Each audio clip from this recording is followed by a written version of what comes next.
Dawson Show, the place for soulful, spirited women to grow, to dream, to create, to shine their own way in life and in business every single day. Friends, welcome back to the podcast. Today, I'm going to be sharing with you some of the biggest and deepest insights I've had going through an enormous year of inner growth, all of the big transformations I've had, some of the life-changing healings that I've had along the way and how that's exactly worked, and some of the big lessons that I learned both in a good way and also in a way of seeing somebody else doing something that I was like, oh, that's not how I want to do life. So it's been incredibly useful. I'm joined as always by my biz bestie, Tamara Pratasso. Tam, thanks for coming back, my queen. Hey, you're welcome. It's always fun.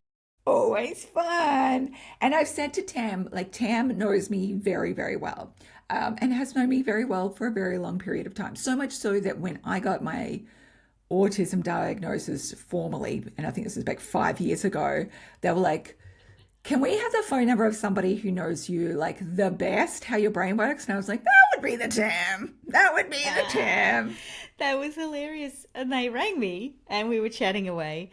And then the call dropped out, like after about 20 minutes of talking. And they told me it might take like 45 or so. So I was like, oh no, I'd better call back, blah, blah. So I called back, got messages, emailed them because they'd emailed me to make a time.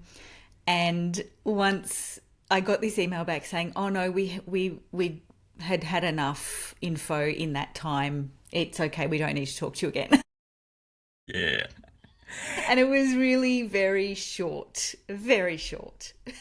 Yeah, I think when they gave me the scores back, they were like, you would need this number in order for us to look at an autism diagnosis, and you got that number. And I was like, no, double that. And I'm like, cool.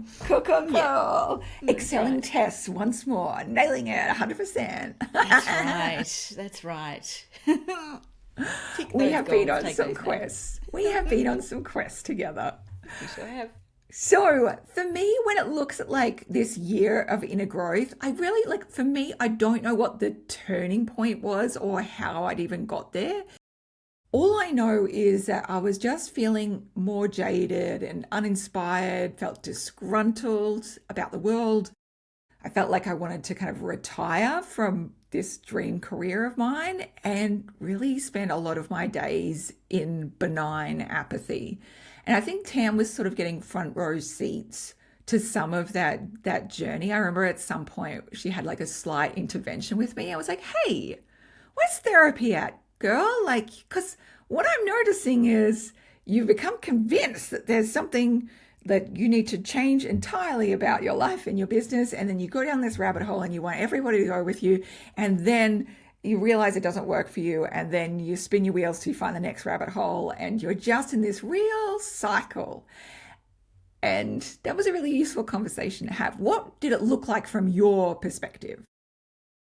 Yeah, I think you pretty much nailed it.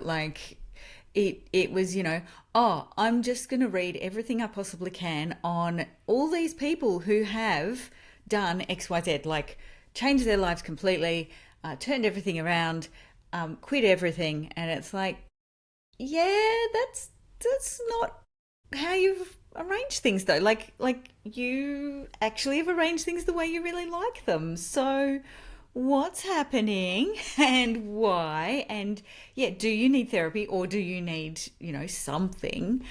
And I know that therapy is great for a lot of people, doesn't always work for us neurodivergent folks.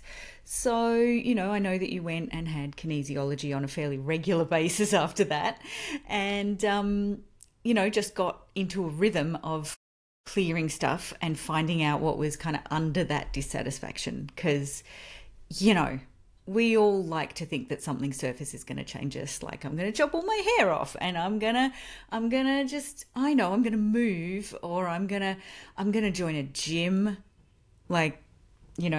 That's, for me, that's the thing where if I start saying I'm joining a gym, people need to have a bit of an intervention. Oh, what are you Is everything okay, Is love? everything okay? Blink twice. Blink Yeah, twice are you if okay need in there, help. babes? Yeah, exactly.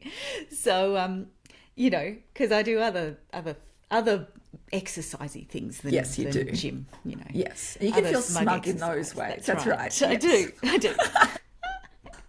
But there are indicators, and I think everyone's got them, of like, Yeah. something's like the wheels on the trolley are a little bit wonky right now. We need to Yeah. kind of do stuff. And I remember at that point too, I was getting very fixated on different planning systems. Oh yeah, And so nothing I like was, the need for control, is there? oh, mama. So I went through that whole like 12-week year where I was like, oh, and so that's what I'm going to do now. And I'm going to change the whole business. So we're following the 12-week year. And then I was like, I'm kind of bored with that 2 weeks later. And then I got really into the Motion app, which uses kind of AI to take your task list and time block it out. And good in theory, but what it ended up meaning was I genuinely just felt like kind of a slave to my own ambition and that I was constantly behind. And it just sent me further down this spiral of there's something broken in me. And Yeah. Totally. Yeah, I tried Motion too and had exactly the same experience. I tried it at the same time because you were like, this is great. Oh my God. everyone So I was do like, this. great. Okay, I'll try that. And then I just kept getting more and more behind and more notifications that I hadn't done what I was meant to be doing. And oh my God, there's no faster way into a complete spiral than Very much so. being told how behind you are by an AI that's filling in your calendar for you. It's so foul. And then we have like another friend who did it at the same time because, of course, I cajoled everybody into doing it. And she genuinely had a panic attack because it kind of overwrote her whole calendar. Yeah, my calendar was horrific when I was in that phase. It was awful. I'm so sorry. Thank you for going on yet another rabbit hole journey with me. Oh, that's okay. It's not your fault. I signed up for it. Bloody hell. I thought this was going to fix everything. I'm very persuasive though. I'm like, You are. this is so going to be the next big thing. And then like a month later, I'm like, I feel so bad about myself. Yep. And it also just like, it so doesn't align with like my spirit, like, my creativity, the amount of freedom I like to have. I like to just go with whatever energy comes up with me, like for that day. And I'm like, yes, let's ride that. And let's do a deep dive into this. Let's get really excited about this. And it's not something that I can plan. And it's really just like whatever donkey's ready to go that day, I ride that donkey, Mm-hmm. So it was, Yeah. there was some journeys. There was some journeys in that. And Absolutely. I also think at the time there was a bit of gaming. I think you were into deeply addicted to gaming. Yes. Yes. deeply. There was more and more of that. Yeah. A lot of it And, was, it started off with Star Stables, which is this horsey game that's for tween children. And I got one of your kids into You it. did. You Yeah. did. My kid was probably like 19 or 20. And, Yeah. They were delighted to be riding around this fantasy game with Fantasyland. you. Yeah. it was I great. remember I did meet up with them in Star Stables and had You a did. jolly ride. They're very good at it. They're very good at that game. They live vicariously through that because they don't horse ride at the moment. So Yes. One must attain the horsey thrills where one can. And then it progressed into Stardew Valley, which is kind of this farming game. And so here's the thing about me. I'm not a natural born gamer. This is like the first kind of 2 games I've really played. But I have a very addictive personality. And if I get some dopamine, then it is now the thing that I do with my life. And so I racked up maybe 600 hours of Stardew play in 1 year, which is extraordinary. It's a large period of time. I was working way less than I was playing Stardew Valley a week. Yeah. So those kinds of addictive flare-ups tend to come over, and I'm like, oh, something's out of alignment here. I think like the way I kind of regard that time is like if my soul was a ship, it was like barnacles had grown and clustered all over it. And as well, like it's now been 20 years of being in my business.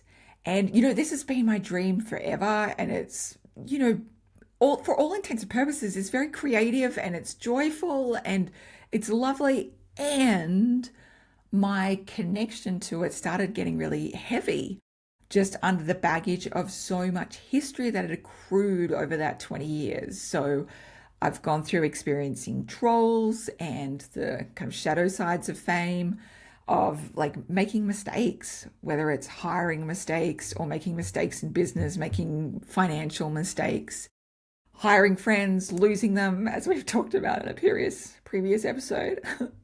Yeah, Twitch. Yeah, you've seen it all, Tambourine. Yeah. And then as well, like I am an ambitious human. In fact, one of my report cards from like year 4 or year 5, my teacher said Leonie sets unrealistically over the top goals for herself and is bitterly disappointed when she doesn't reach them. Oh, bless. I know. Oh, bless little Leonie. Tiny Leonie, who has always had this like, urge to go to the top of the mountain and then the next mountain. And then when she doesn't get to all the mountains in the time that she wants, it's like, this is not okay. So that had been brewing as well. And then, of course, there is like 20 years, there is a lot of industry and era changes in that time as well. So, for example, I think I've kind of had to grieve the fact that blogging isn't like as like you used to be able to just blog and that is the big driving force of your business, and now it requires more than that, and the blogging can feel like it doesn't have that amount of importance. And so like there's been so many parts that I've actually really loved about the different eras, and so when things change, there's kind of a grief and a loss attached to that. So much. Like there's just, I was thinking about this the other day and just going, I miss just going and looking up like the blogs I used to read and just being so excited when there was a new post to read. And it just felt like, letters from friends. And yes, it's sad it's not like that anymore. It's sad for the creators and it's sad for the readers. And absolutely. One of my friends this morning was like, Substack is the new blogging, Leonie. And I'm like, is that a rabbit hole I could go down? So who knows? Who knows? I'll keep a watch on that one. Yeah. I shall make a note. Yes, make a note. And I think like the biggest indicator that something was off is that I ended up creating a spreadsheet. And like I do spreadsheets whenever I want to feel in control of something. And I set a goal to retire by the age of 45.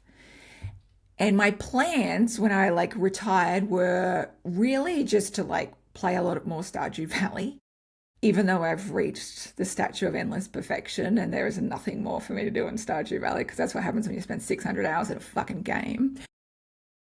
Just read more books.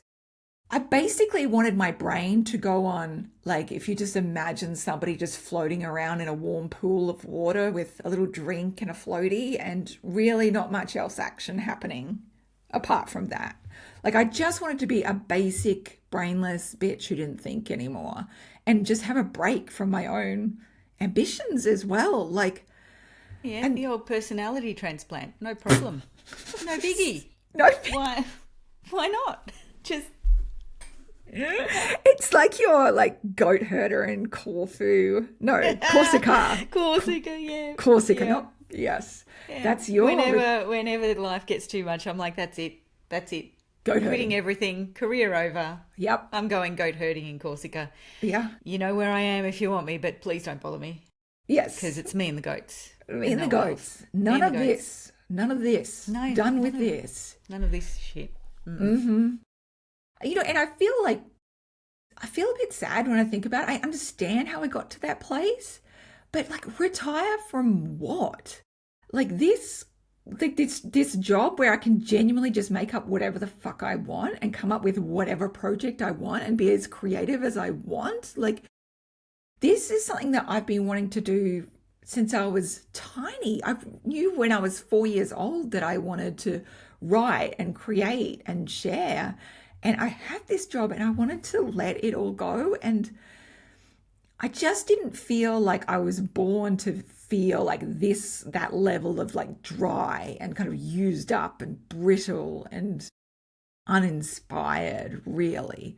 And I mean, I'm sure it's like a very, a midlife kind of 40-year-old kind of feeling to have as well. Once you're like, you're kind of been in the thick of raising kids, and then you're like, oh, like, where's all my juju gone? Where's all my inner joie de vivre? Right. It's kind of gotten used up on school runs and like all of the things. All of the Lunch things. boxes and Lunch school boxes runs and and school homework. bags and lost property. Keeping children alive. Yeah. Yeah. That too. It's a big one. It's a big one. Yeah. So I was like, I had this moment where I realized like what was like what was ailing me actually had the cure in it as well. And so what I mean by that is like I was thinking to myself, like, why do I feel so discouraged and so disheartened? And I just had like this like message, and like maybe from the angels, and it was just like the way to fix discouragement is you just add courage, because it's a state of being without courage to feel discouraged. And then if you're disheartened, you just need to add more heart. And I thought, oh, holy shit, I can do that. Like, I can add courage. I can add heart.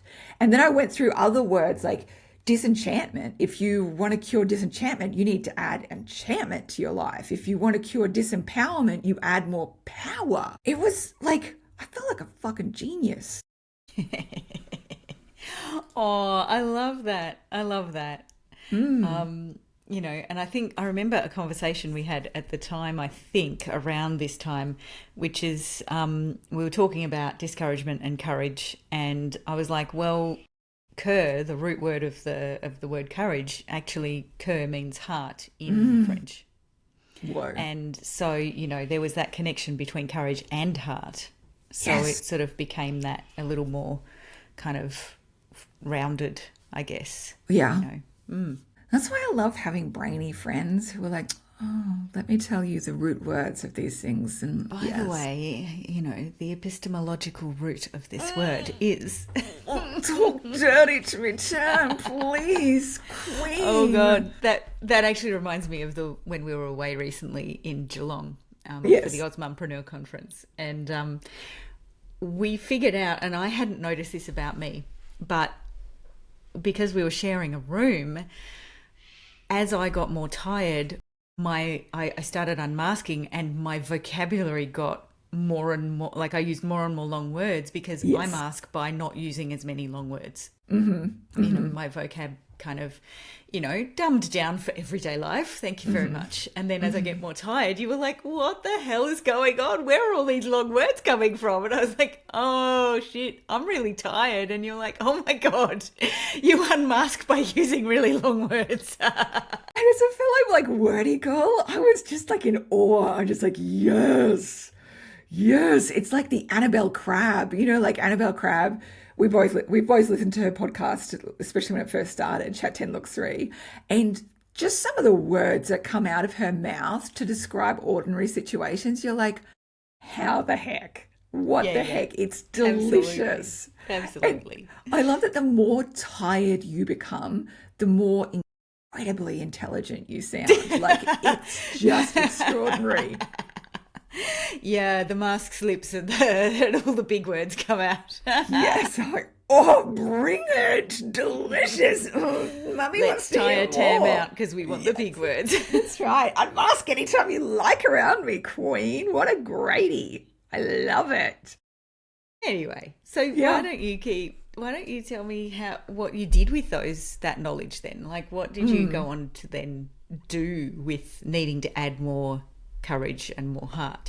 I think like just recognizing like for all intents and purposes, my well of reserve, my well of resources was like, it was pretty dry. And even though I'd done everything I could to do like all of the self-care and all of the looking after myself over the years, just this process of being, you know, the best mum I could, the best business owner, creative, wife, all of those things, there wasn't much like replenishment happening. It was just topping it up enough, topping it up enough in order for me to like keep going on, you know.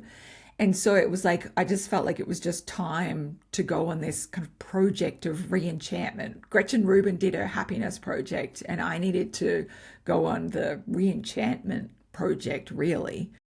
And like thinking about that boat, the boat of my soul being barnacles, having barnacles, you know, the way that they clean up those boats is they dry dock them and slow them away and check it over. And so for me, it was like, okay, I need to kind of dry dock, do some deep inner work and like healing and restoration, and really spending some time to deeply heal all of the detritus of all of the years that had kind of piled up over time, and get clear again. And so I invested like quite a lot of time and money, and I feel so grateful that I did, because I learned so much along the way.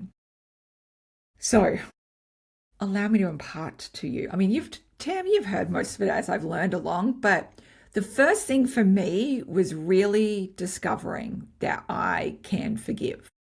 Gasp. I know.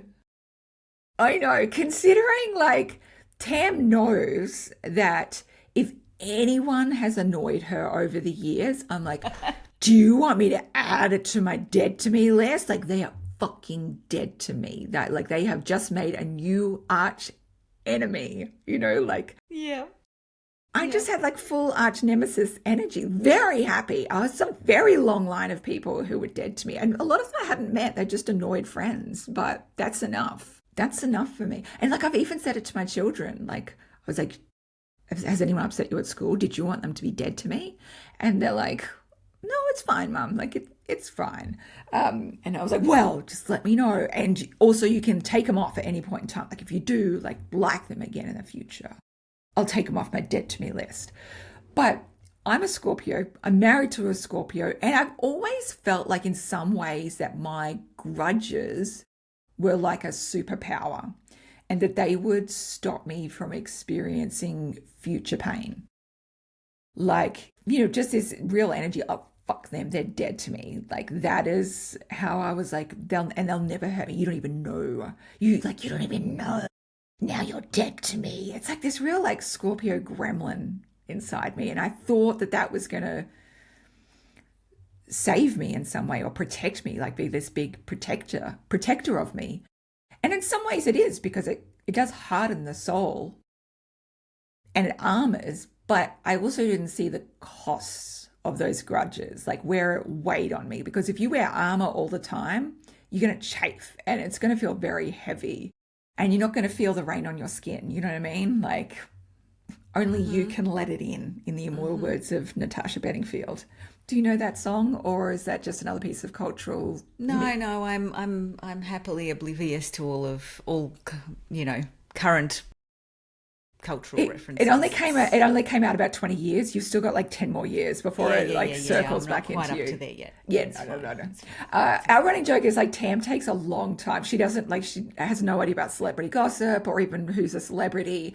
And I'll tell her to watch a TV program and she'll like get to it maybe 10 years later and go, oh my God, that's actually really good. I'm like, finally. I said to her last night, there's this show, you will really fucking love it, Tam. So put it on your like watch list in like 2032, babes. I said noted. Yeah, noted. It's on the list. Noted. It's on the list now. And I know that list will not be attended to anytime soon, okay? No, and I'm busy dealing with the other one that I'm watching right now. So that's right, that I told you about 10 years ago, and now you're into it. Yeah. And I'm delighted to talk to you about it now still. Very delighted. You get to revisit things. It's really cool. I do. It's really good. It's so good for me. So, Natasha Bedingfield, oh my God. I will send it to you later and you can really enjoy it because it's a really wonderful song. But, or you can listen in 10 years, it's fine.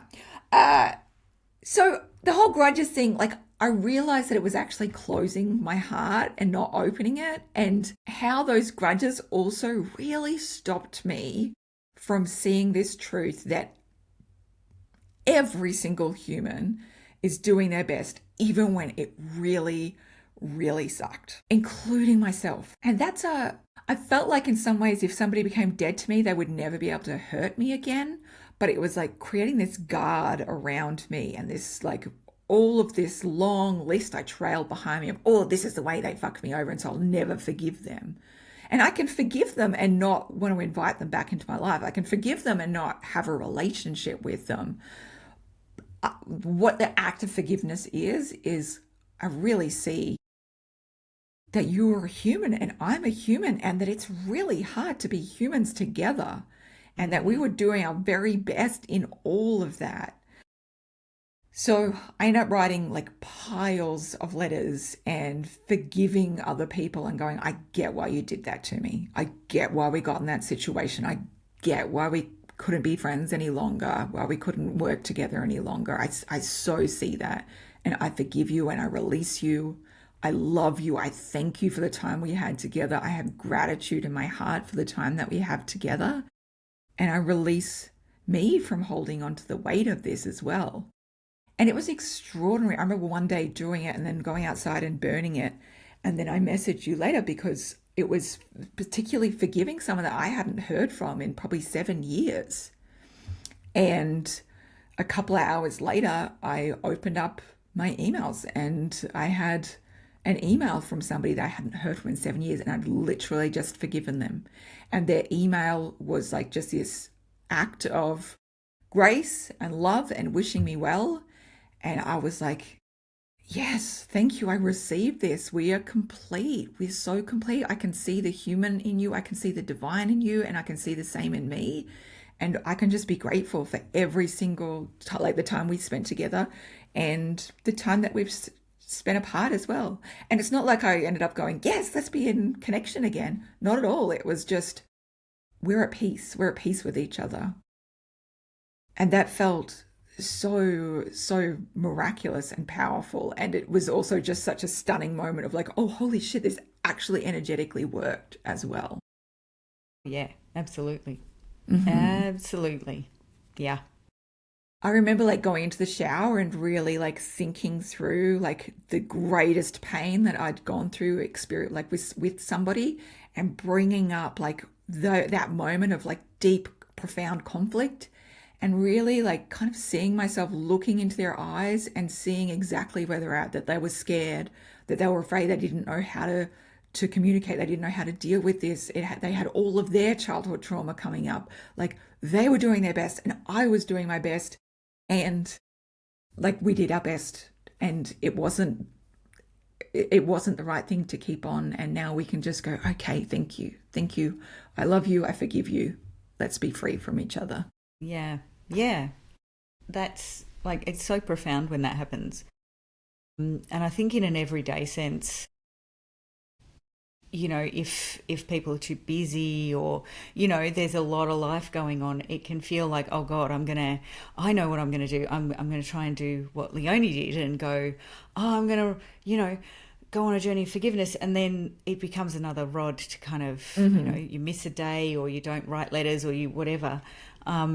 You know, for me, I know that if I'm thinking of someone or a situation really often, or more often than I ordinarily would, I just take a moment and I think about them and I go, yep, that all happened. I love you, I forgive me, you know. And just even taking like a tiny moment and doing that is so powerful, because then I found that for me, I don't actually think about them as often anymore after that. It just puts a little closure on it. And you know, it's like, yes, I've now acknowledged that I've been thinking of you. I am sending you love. If you want to receive that, that's fine. If you don't, that's also fine, you know, but I have closed it off for myself, you know, and that means that energy is now free to, you know, do something else with. Yeah. It's not something that you have to kind of like hold on to and keep as armor, all that kind of stuff. The second big thing that this part has been huge and truly has been life-changing, is to discover that I could actually expand my nervous system capacity.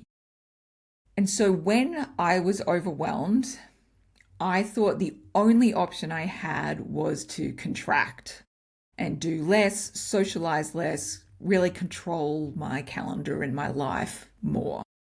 And this is a really normal thing for people who are neurodivergent and for people who have anxiety as well, is like contract in order to try and control the really hard feelings of overstimulation, of anxiety, of a nervous system that's dysregulated. And then I found out that there was another option. Instead of just the contracting, I could expand my nervous system capacity. And this was a whole new fucking concept for me, that it wasn't just about like trying to stop going to rock bottom constantly.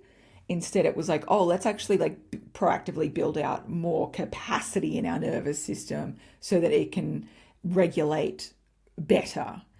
And trying different tools like breath work to help my nervous system regulate and expand. So if I get triggered about something now, or feel like, oh God, the world's kind of closing in, it's getting too much, I can go have a breathwork session and it's like a deep reset of my nervous system. And there's a capacity in there that wasn't there before. I want to be like really clear as well, because breathwork, I didn't realize what breathwork was. And I thought it was more like just controlled breathing meditation style, and it's not. So the kind of breath work we're talking about is a very active form of breath work. Usually it's if I want to say very clearly, if you have trauma, PTSD, and or any kind of fragility in your nervous, like in your mental psychology, it might be useful to actually go with a practitioner to do it, because it is very, very activating. I ended up buying meditations off a guy named David Elliott, and you can find his website. He's got a whole bunch of MP3s. There's one that's called like Introductory Breathwork Meditation. I think it's like $10-15 or something. And they usually go for about 45 minutes or an hour. And it is a very like specific controlled breath, and it's quite difficult to do. It's like the way that you build it and push it out. It's very, very fast and hard, and actually feels incredibly uncomfortable to do for the first few minutes. And you're just like, I can't do this. I don't want to do this. Why am I going to do this? This sucks. I hate this. Let me just give up now. I fucking hate it. Have you ever felt like that, Tam? Yeah. It all the time in breathwork. My God, like, you know, you want to push through an edge, just kind of do a breathwork session, and in the first 5, 10, 15 minutes, you're there going, I might actually die. Mm-hmm. I think I actually don't think I can hold this breath any. No. But then suddenly you're through it. Mm-hmm. And then it hits. It hits. It does hit. Absolutely. I think was it Wim Hof's, like, high on your own supply? That's what he said. Yes. It's like, you know, it's just breathing, different ways of breathing, and we change your blood chemistry, and suddenly... Yeah, you are high as a fucking kite. I was like, what the hell is happening? There's actually, David Elliott has one called Psychedelic Breathwork as well, and it's kind of like a joke, because he's just like, you could take mushrooms or you could just breathe. Like, you're going to have the same physical response. Because, like, what ends up happening is, like, through this very controlled breathwork is that you're flooding your central nervous system with a whole bunch of oxygen, and your body starts having a whole bunch of physical symptoms. So you tend to get, it's kind of like there's pins and needles all over you. It feels like stars sort of going off all over you, and it starts spreading all over your body. You find it very difficult to move outside of that because you're in this deep state of relaxation. Sometimes you get little crab hands, where your hands cramp and they go together like little crab crab pinchers and they can't come back out until you finish the breath work completely. And so it's just this wild physical sensation. And that's why there's a whole bunch of things that you need to be aware of in terms of like, it's not good for people, especially if they're pregnant, and a whole bunch of health conditions, because it is very active. It's a very activating kind of therapy. So always good to look into that. But I have found it enormously useful. And it's not something that I do like all the time. It's just something that I'm just like, I know that's there when I really want to go on a deep journey to reset my nervous system and build more capacity in there. And it's something now as well that I'm telling my coaching clients, like, especially when they get dysregulated around a certain specific thing, I'll be like, okay, can you go do a breathwork session around that thing specifically and see if you can build some nervous system capacity in for that? So it's pretty freaking powerful. Yeah, absolutely. And you're right to kind of give all the cautions, because, you know, if you, like, it does things to your blood pressure, and, Yes. you know, if you get migraines and stuff, like, just go into it having checked out with various professionals that it's okay for you. Like, Yeah. yeah. I'm actually going to a breathwork retreat next week, which is exciting. It was 3 hours. Fancy. Ooh, in person, Fancy. darling. Oh, my goodness. Oh. So I don't know how it's going to go for 3 hours. I'm expecting to be absolutely like breath stoned off my face on that. Like, Yeah, wow. Can't Yeah. wait to hear about that. yeah, I when you know. come It's, back. it's going to be so good. I'm so excited. I'm so excited. But then the actual form I had to fill out to go, because like you know, they're very, very trauma informed and they want to know everything that could possibly like work through that, like interfere in that process. So I was like, oh God, this is Right. quite the form. So good to know about. Good to know that about breath No, work. that's good. I like it when people are like that. Very proactively careful. Yes, very proactively important. careful. So So the breath work was huge for me. And then also this was another rabbit hole that I went on, but it genuinely, this has been, if it was only one thing I did this year, healing my unresolved primitive reflexes was huge. So if you don't know what that means, let me tell you. I went out to dinner with my mate Bron, who is an occupational therapist, and she had just come back from a conference and she was like, can I just tell you what I learned? And I was like, please. There's nothing more I love than like somebody else's rabbit hole. Like, I'm like, God, let me eat up that information. And so what she was explaining to me is that like occupational therapists, they do a whole bunch of work, especially with kids with disabilities and kids who are neurodivergent, and building in ways that they can develop more skills to do a whole bunch of things. And so here in Australia, occupational therapy for neurodivergent kids is very, very popular and also hugely funded by the Australian government because it's very important.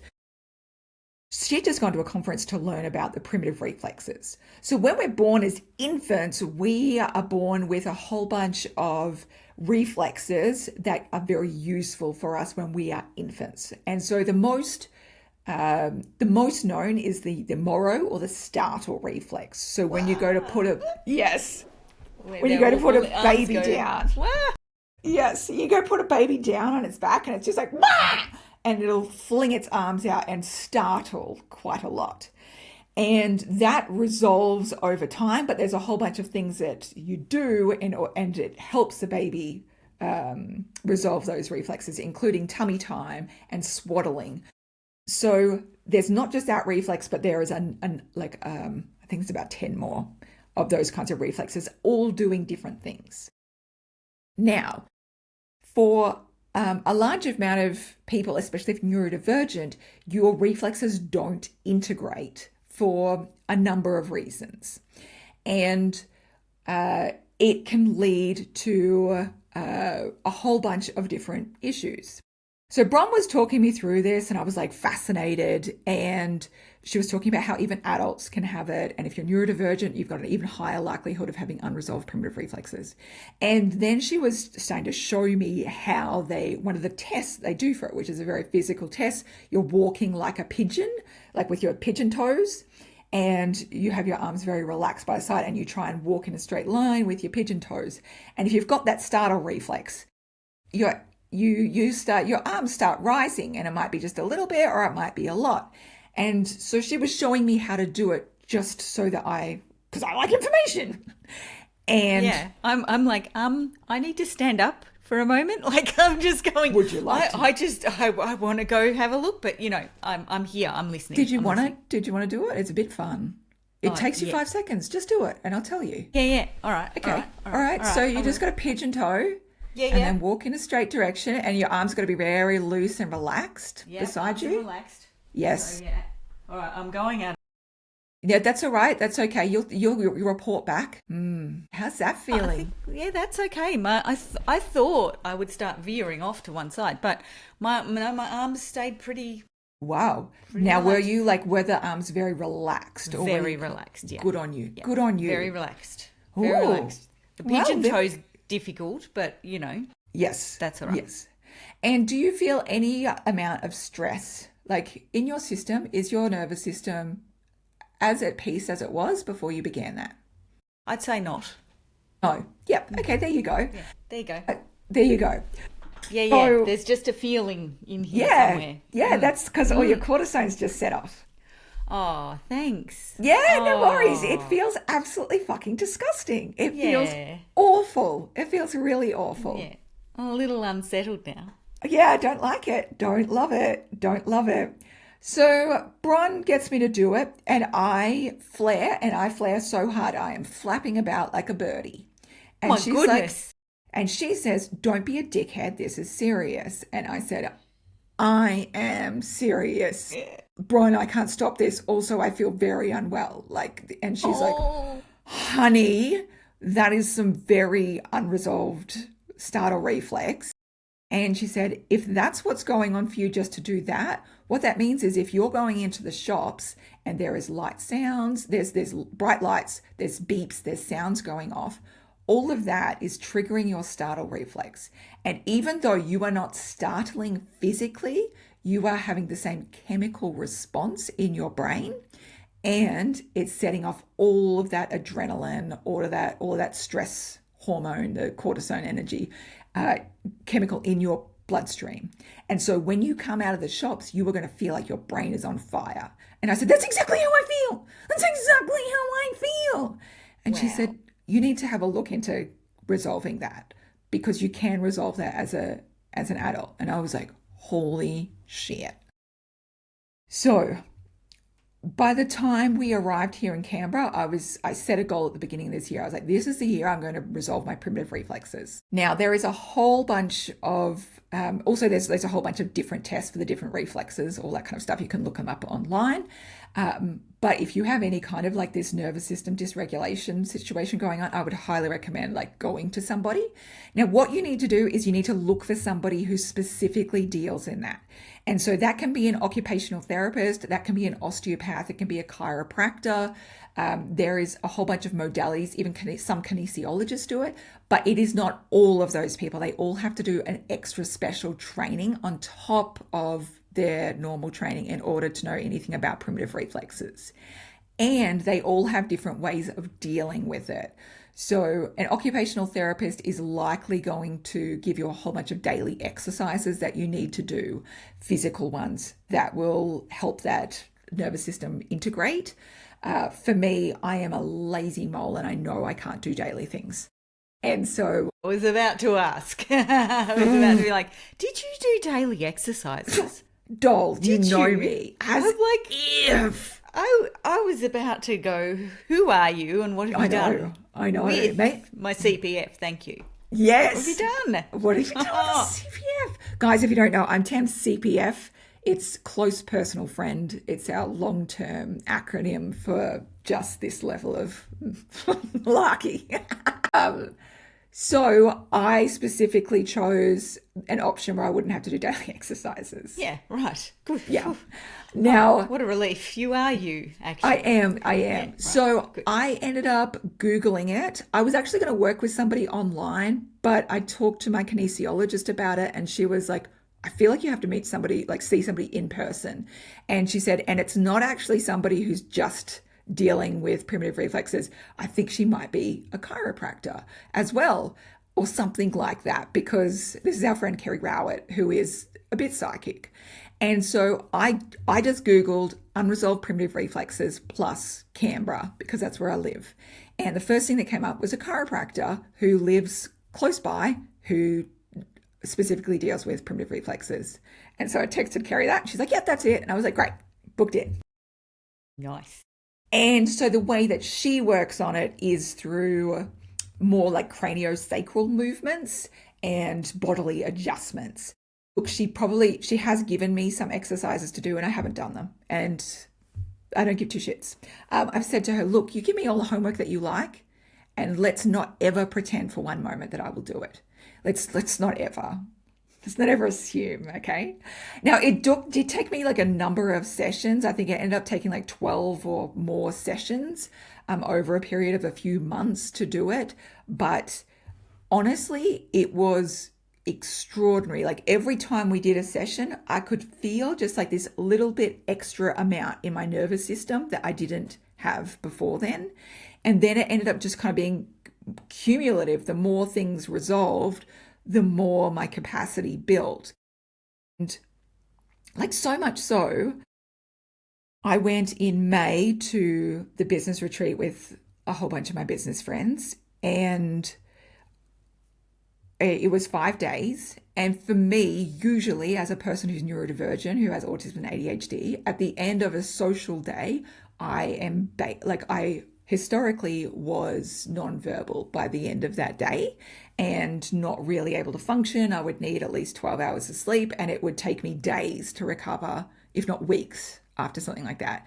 And I had 5 days back to back, and I was completely fine. I didn't like glaze over. My eyes didn't stop working. I didn't go like nonverbal. I was able to be there. And so much so, like everybody else noticed as well, because they've all known me and they've seen me, like even on just like a photo shoot. Michelle from Eyes of Love Photography has seen me on a photo shoot. She knows how glazed over I get by 4 p.m. She knows like, oh, Leonie's wiped out now. Leonie, that's Leonie's done for the day.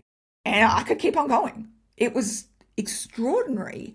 And now I'm able to do things like I used to only have like a very limited amount of hours on my calendar that I could do a call, because then it would just blow me out. And now, like with Momentum Mastermind that I have run, I've been able to do up to 4 hours of calls in one fucking day, Tam, and be fine. Right. I have to say that, you know, when your calls started getting longer, that protective bit of me that has known you for that long and knows like what your capacity was in the past was so worried for you. It was like, oh God, are you going to be okay? Are you, you know, but, you know, I was like, we're all adults. Leonie's making decisions that suit Leonie. That's okay. That's fine. You know, calm down, Tam. You don't have to mama bear everybody in the world. Thank you. But, you know, and it's been amazing to see your capacity be absolutely fine with that. Like, you know, the other day you messaged me and said, oh, I just did 4.5 hours of calls today and it was so great. And, you know, this happened and that happened and it was amazing. And I was like, wow. I didn't message at the time. I was just like, oh my God, that's amazing, because you were telling me a story and stuff. But, you know, I was just like, oh, I'm so proud of you. Look at you and your big capacity. Look. You're so proud of me. No. Oh, thank you. And thank you for witnessing me in that as well. Like you've seen how much I've had to restrict and so much. Like the big rules that I've had around my life and my business in order to just function and be sustainable. And it feels extraordinary that, wow, I can actually change that. Like that isn't a fixed point for the rest of my life. Right.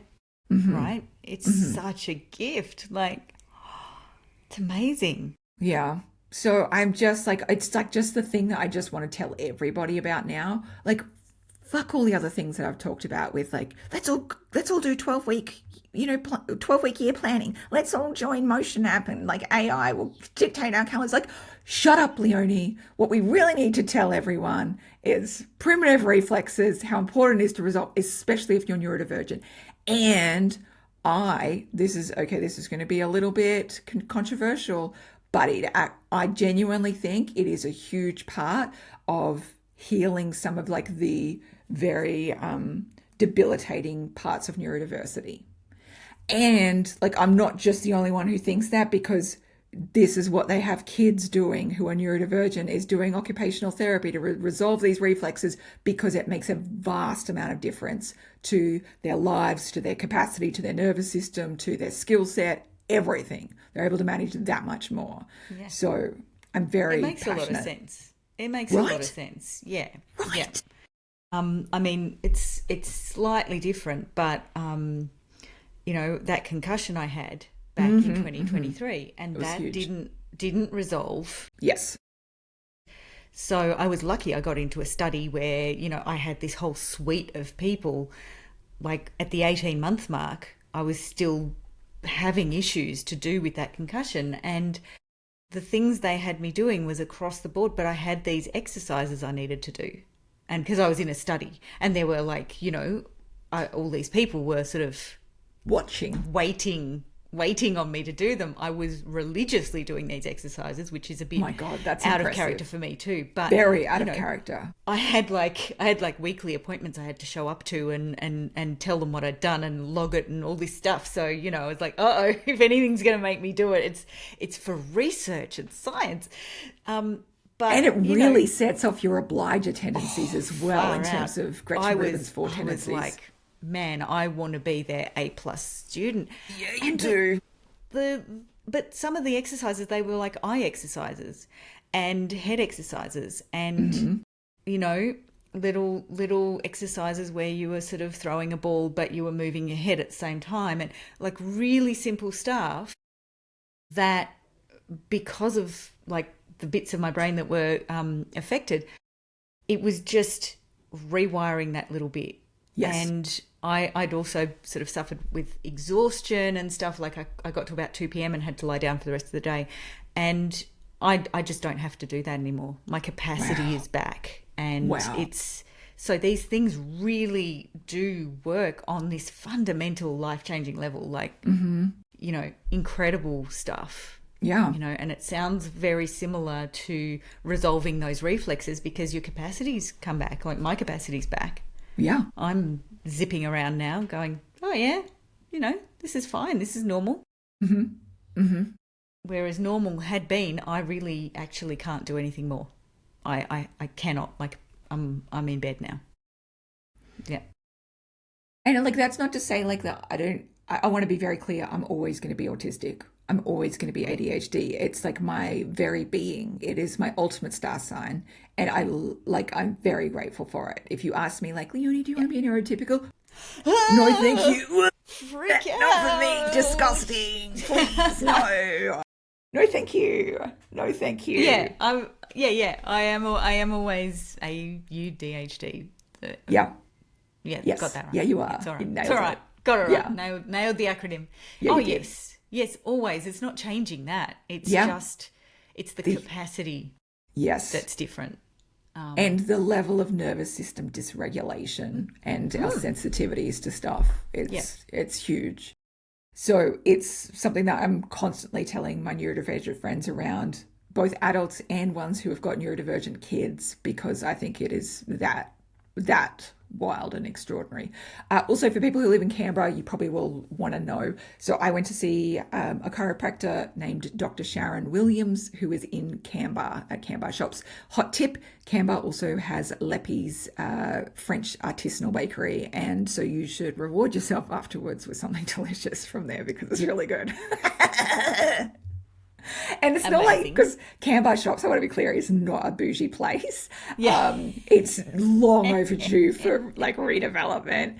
And it's like, and also just it would do really well with a power wash. You know what I mean? Like I just think, God, I could gurney the shit out of this place. So it's that place, but it has a French artisanal bakery, chef's kiss, and somebody who changed my life by healing my primitive reflexes. Incredible. So, thanks, Canberra Shops. Love you, love you, love you. All right. So if you take nothing else from like the things that I'm going to share, I've got more things to share, but please remember primitive reflexes, chip that away in your brain, could change life. Also, when it does change your life, please let me know because I love hearing stories. I did share about this in writing a couple of weeks ago, and somebody wrote in and said they have a kid with neurodivergence that is at quite a strong level of requiring support, and they're now on this journey. They've already started on this journey, and she has noticed so much in her daughter, and her daughter's even able to receive a hug now because of how much her body and nervous system is feeling so much safer. So life-changing, fucking life-changing. Right. So next thing that changed for me as well was I feel like I went through this like really great remembering. So a long time ago in the olden days, and this is probably Tam was probably reading my work around this time. So basically I started off my business as running spiritual retreats, women's circles, goddess workshops. And, I did a retreat. I was like early 20s. I've never even been to a retreat before. And this is wild to me thinking about it now is I knew going into the retreat, I didn't have to overly plan anything because it would be channeled through me. And I would receive whatever wisdom I had to, and we would intuitively go with wherever the energy was. And so like there was parts of me that was just like the healer, the intuitive, the wise woman, the seer, the oracle, all those parts of me were so the way that I lived and also the way that I ran my business. And it was like as easy as breathing. And over time, I started building new skills as well as a way to share that work with the world. And so I started developing more in business and marketing and strategy. And that was working really beautifully as well. I kind of regarded it as the ship to take my like soul gifts out into the world. And I eventually started teaching about them because people were just asking me about it over and over again. And at the same time, I had my first baby and I went through postnatal depression, anxiety. I went through Saturn return. I went through a dark night of the soul. And I felt like my old methods, like my old connection to God, it's like I felt like God abandoned me basically in those times. And I felt like my spirituality that had sustained me up to that point, it couldn't solve the kind of crisis that I was in. The kind like the things that actually helped me during that time was very, very practical things like therapy and medication most of all. And then you're in this process of trying to keep kids alive. And so a whole bunch of your life becomes very much about the practical and just trying to keep children alive, and so I feel like the kind of pendulum swung and I really had to develop a whole bunch of like kind of more hard skills, more practical skills. And little by little, I feel like I kind of developed a kind of soul amnesia about my old gifts, about where I'd started. Does that make sense? Yeah, absolutely. Absolutely. And I think, we all experience that to a certain degree. Like, it is the ups and downs of life, but it's just easy to lose yourself in it. Mm-hmm. It's, you get so focused on, as you said, keeping the kids alive. And I think because neurodivergent brains don't build habits the way that neurotypical brains do, so keeping the kids alive is actually a whole thing you have to discover every single day. Like every day.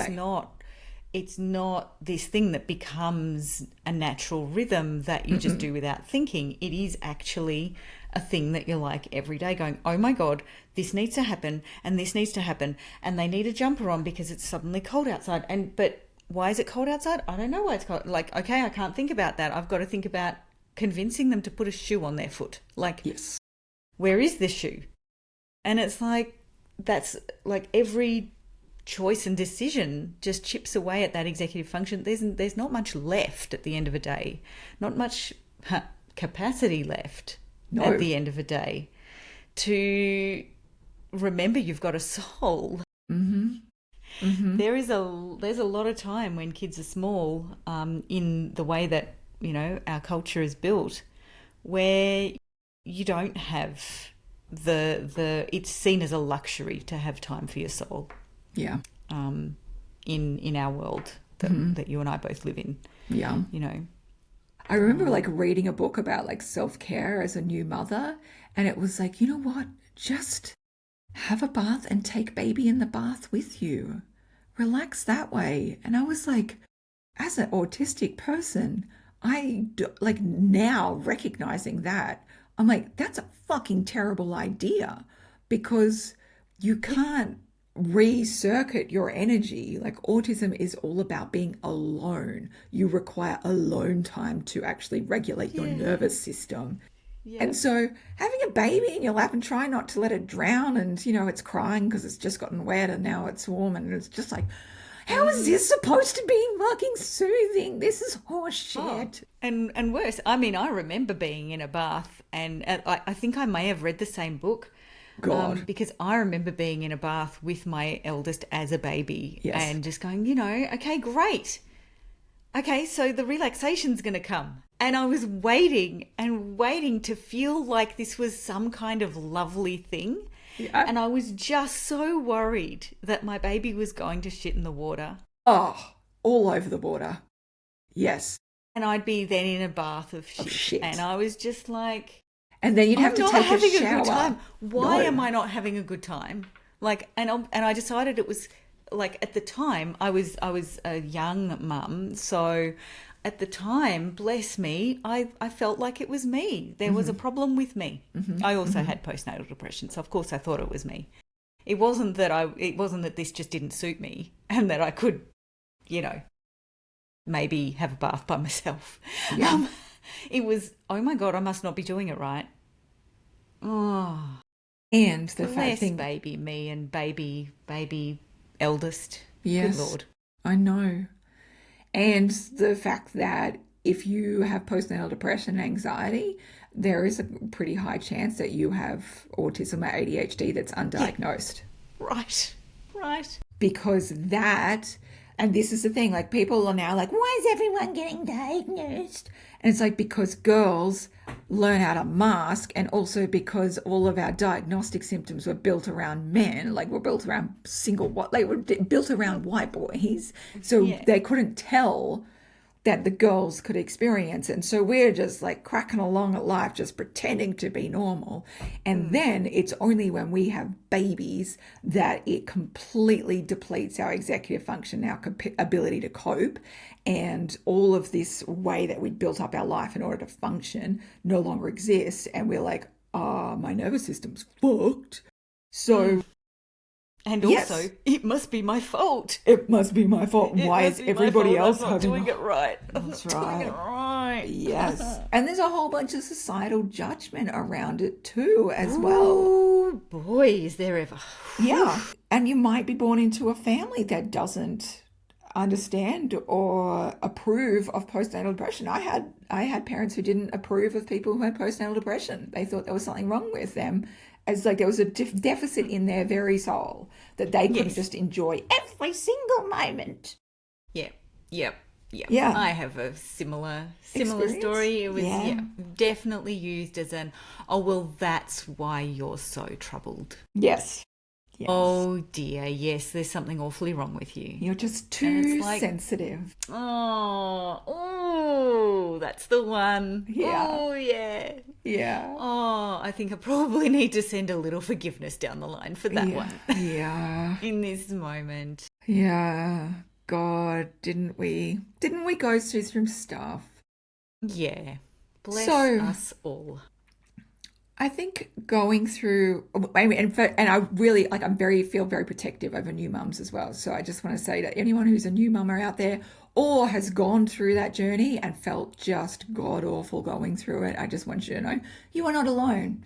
And all the good humans go through it, unfortunately, and it's an initiation and a trial by fire. And I promise you it can get better. I promise you it will get so much better.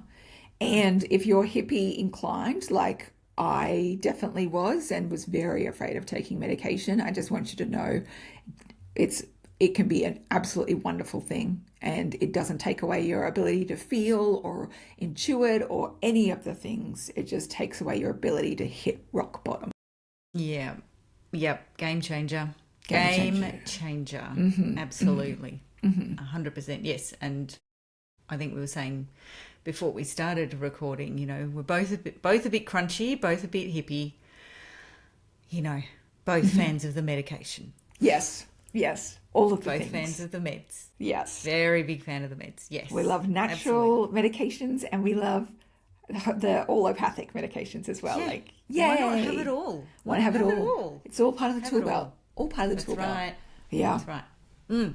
So for me, going through that journey of kind of feeling like I lost God in that great transition, and then really leaning heavily into the practical in order to kind of survive and thrive as a mother and as a business owner, I feel like this last year has been like this reclamation and of really remembering who I was as a maiden and weaving that into the parts of me now, so I can do the healer work, I can be the oracle, I can be the guide, I can do the business stuff, I can do the strategy stuff, and running something like Momentum Mastermind as well, which you were a part of for round 1, really going deeper into that work so we can talk about the business stuff. And when I get to a point where somebody is stuck about doing something, we can dive into the energy work and we can start looking at what subconscious beliefs they've got going on, what experiences they've attached to that, and things that we can do to shift things energetically on the hippie front, which can make just kind of really massive breakthroughs in terms of your identity and how you see your whole life, your business, and what you are able to hold next. So that's been a fucking miracle. Yeah. It's kind of like bringing those, those two broad things together. It's we started out hippie soulful, then did the whole strategy and really practical stuff. And now it's like, okay, let's integrate the two. Yeah. It's really combining that inner work and the outer work. And for me as well, it's a happy discovery because, for years as a business coach, I would feel so frigging perplexed when a student would come to me and go, I want to do XYZ. I want to start a podcast. I want to write a book. I want to create an e-course. I want to build a business. And I'm like, great. Here's exactly what to do. Here's the 10-step plan. Tell me when you've done that and I'll tell you the next bit. And then they just don't do it. And I'm like, oh, I told you the things to do. I tell you, I tell you what to do. Why not do? Why not do? Yeah. And now I'm seeing so much that that outer work of the practicals and the strategy gets blocked by the inner stuff. And so sometimes it's self-confidence, it's inner critic, sometimes it's ancestral energy patterns that keep coming up. Sometimes it's identity, sometimes it's subconscious or conscious fears, and there's just a whole range, a plethora of things that can cloud you and create this huge boulder in your path. And when I can help people clear through those things, momentum and progress towards those goals, it kind of becomes inevitable because you're no longer just so stuck behind a boulder. Yeah, absolutely. I think I find that a lot with in the writing group I run and with one-to-one clients as well. It's just, people are like, oh, do you tell people how to write books? And I have to say yes, but anyone, you can Google how to do that. It's more about how do you get yourself into a place where you feel it's okay. Where you can call yourself a writer, call yourself an author, call yourself, all those things. There's so much baggage in the way that people just can't keep going. So, yeah. And it is more about getting out of the way and how we do that than it is about that practical stuff that you can Google, Yeah. Yeah. And I think one of the biggest miracles that happened to me this year was that I was working with this beautiful soul, and she'd been trying to work on her business for over 5 years and was completely frozen, completely paralyzed, couldn't do anything around it and felt so much grief around it. And when we dug deeper, it became very obvious why. And due to very, very real trauma in her childhood, she had begun to correlate visibility and success with death. Those two things were fused together. And of course, when your brain believes that equals that, then it's going to stop you from having that because that would equal that. And so we end up having to do some energy work to help untie those two things together and really reconnect her body with her spirit, because like when we go through that amount of massive trauma, it can cause our soul to sort of separate from our body. And when we do that, we can't really live in embodied energy anymore. And then the next thing I did was I gave her homework, and it had nothing to do with her business. And instead she had to fill her joy and her self-care well every single day. And because it was just parched dry, like there was just dust. Not a hint of moisture cracked down the bottom. I remember this. Yeah. My gosh. And the fact, absolute credit to her, because she actually did it. She did the thing that I told her to do and was like, if Leonie told me to do this, it's for good reason, even though it makes like not really any sense. Like I came here for business stuff and she's giving me completely non-business related homework. And then like she was starting to post every single day in our little mastermind group. This is what I did today. And it was beautiful things each day. So good. So good. And then I noticed like in the space of a couple of weeks, the updates were started like, oh, and then this week, by the way, I re-registered my website domain and I've like getting my website back in and I'm like getting my tools together and like I called the bank and I did this important thing and like sorted some finances and I was like, oh, it's happening. And it just felt like this dark cloud like lifted and she began to just like radiate this joy instead. And I feel like she doesn't even look the same as she used to. No. And I remember her saying to the group, like, I feel like I've got my life back. Like, I wish I'd found this like 20 years ago. All of that growth, like the inner growth then turned into the outer growth and the impossible became like inevitable. I think that healing miracle, and like, I didn't even have to mention the name of like this person because you already know purely just from like witnessing this huge shift. Like, it was just it was a miracle and it was a huge awakening for me. And I think it was a big awakening for everybody who witnessed it in the group as well, because it was the perfect embodiment of inner work and outer work going hand in hand and a soul being just so ready for it. Like I could not honor her more because it was a miracle to witness. Absolutely. It was incredible to witness. I do feel very, very lucky that I got to witness that. And same. It does make just that feeling of that's why it's really important to feel you're well. That's why it's really important to take care of yourself in these ways.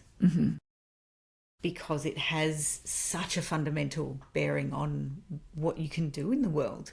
You know?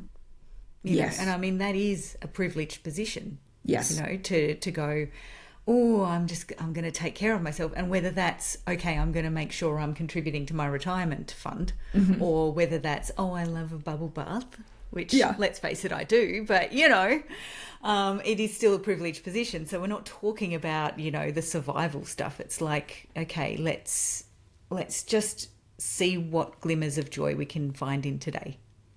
It can be that small, you know.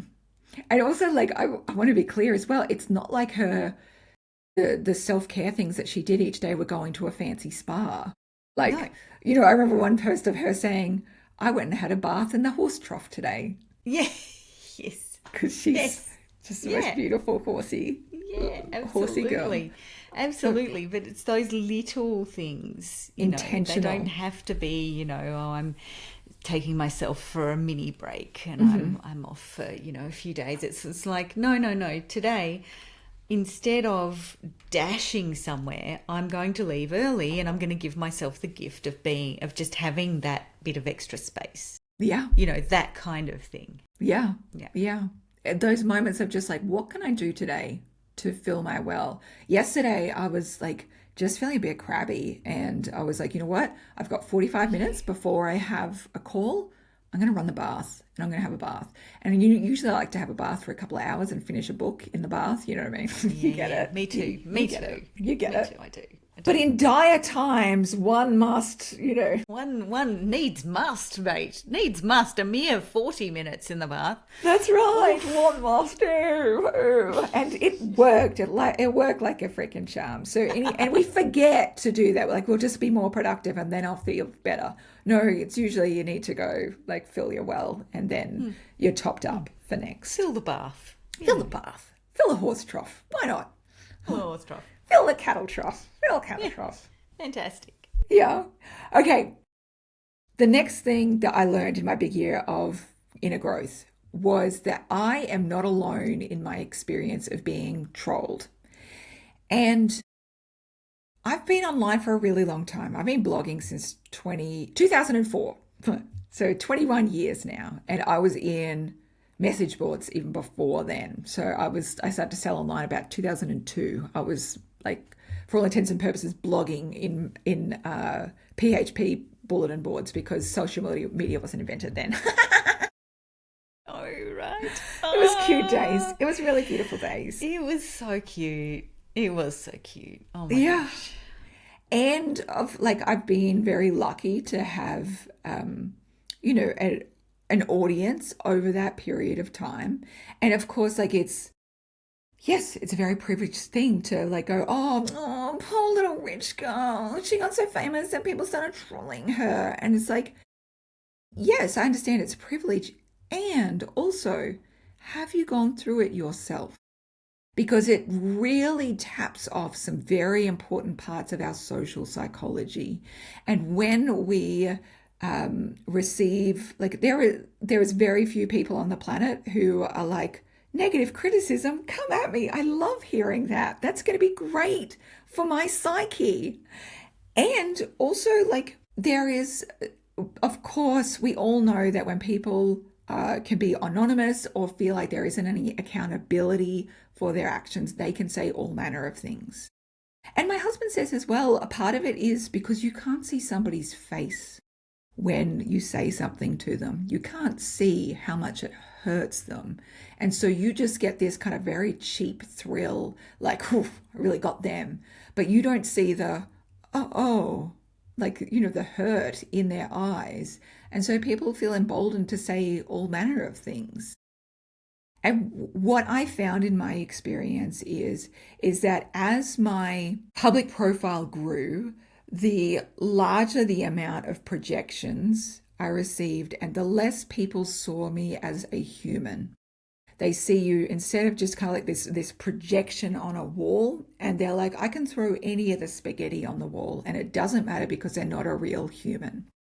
Like, and if you think about this, and this is on a much larger scale, but if you think about Miley Cyrus or Taylor Swift, you think to yourself, I can think or say anything I like about them and it doesn't affect them, and that they should just put up with it because it's part of their job.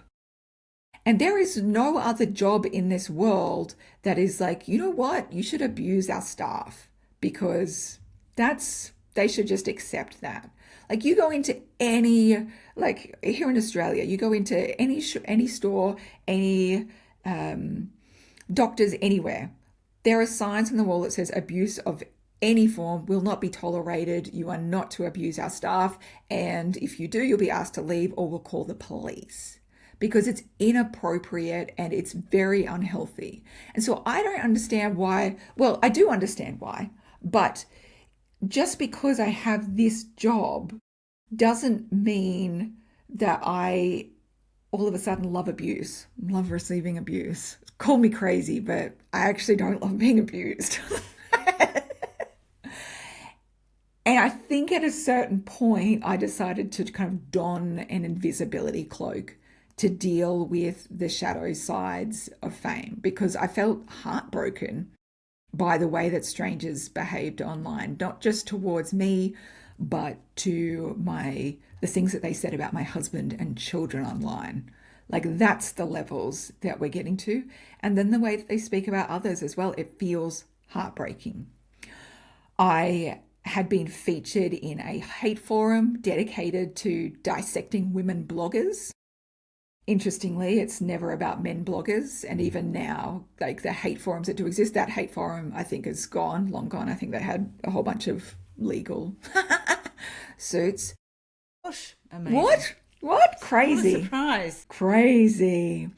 But there's other ones out there, and by and large, it is about the women, and even people like the men who are more famous, and it's women that are really going for other women, and it's very personal. Like it's usually about their relationships, it's about their looks, it's about their body, it's about the way that they speak, about the way their face looks. I just think, oh my God, there is a huge woman wounding here where we feel the need to debilitate others in these ways. And that's not to say that like we don't call out things that are not okay. Like we can still do that, but we can do it in a healthy way. And like I've been called absolutely outlandish things online. I've been called a pedophile because I dared to have an opinion about Kardashian sisters bringing out a children's range. Amazing. I know. Amazing. I know. Oh my God. That got extrapolated out real fast to me being a pedophile. Whiplash from that one. Yes. Yeah. There was somebody who just kept on creating more and more accounts to troll me on. And the thing that she would always call me, no matter what name it was, she would always call me a moly bipolar bitch. Amazing. Yes. So original too. So original. So original. And I want to be clear, yes, I have moles. And I also want to be clear about the fact that I actually love my moles, guys. And I have long thought that they are like kisses from gods. It's like I get to have the constellation of stars all over my face and my body. Like I see nothing wrong with them. And when I have to get, like I've had to have a couple cut out because they were like for sun damage reasons and things, I mourn them because they've got names. Yeah.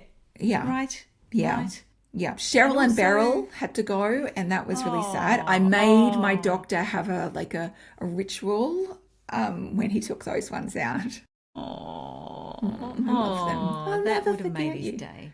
Oh, he would have loved Also, like, using mental illnesses or diagnoses as Yeah. kind of name calling, it's ridiculously ableist. And So awful. ableist. So Awful thing ableist. to Like, do. why are we going to use a health condition as a way? Diagnosis, as a, Yeah. And also, do you think that if I had a diagnosis, do you really think that I would not tell people about it? Yeah, like right. everybody knows all my diagnoses. Everyone knows my diagnoses. I have autism and ADHD. I don't have bipolar. I've actually been tested for it because I do have it in my family, but I don't happen to have those symptoms. And if I did, I would still be lovable. I'd still be worthy, and I'd still be allowed to exist on the internet, and I would be proud of it because that would be who I was. Well, the thing that I think just always gobsmacks me and is that when women go for other women and try to tear them down, they're really just doing the patriarchy's work for it. Yeah. Like it is just an embodying of patriarchy going, women shouldn't be loud in public, successful, you name it, women shouldn't be it. And we become, women become handmaidens of the patriarchy and just start tearing each other down. And believe me, the men are sitting back in a back room, benefiting from all of this with their cigars and their whiskey. Women won't get a look in that room. That's the thing. We're doing patriarchy's work for them when we tear other women and non-cis, like het men, basically. Anybody who's not in that category. Yes. If we tear them down, we're doing the patriarchy's work, and also we will not get rewarded in the way a cis, het, white man will. No. That's it. Correct. Bottom line. Drives me Correct. bonkers. Drives me bonkers. Yeah. Anyway. Now, why did I get trolled? Because Exactly. there's absolutely, if I say I got trolled, people immediately, like even if they would love me, they would go, yeah, but why? Yeah, what were you wearing? Yeah, exactly. Why? So things like for having a political opinion. I'm a very proud lefty. I sent out an email in 2016 telling people not to vote for Trump and all the reasons why, and got torn to fucking shreds by some people. And guess what? I stand by it. I'll resend that email anytime I like. I got trolled because I dared to raise my prices. That's terrible. Me increasing my prices set off. Dude, how could you? I know, an absolute troll anarchy. It was wild at that period. For very innocuous, benign social media posts like me saying, "Oh, Kardashian kids, I think I might not have my kids dressed by people who made their name out of sex tapes. Thank you." Being like going viral, ending up on like people who love the Kardashians and wanted to, in mums groups everywhere. But you know what? That's fine. Other people found me through there because I'd achieved a certain level of success.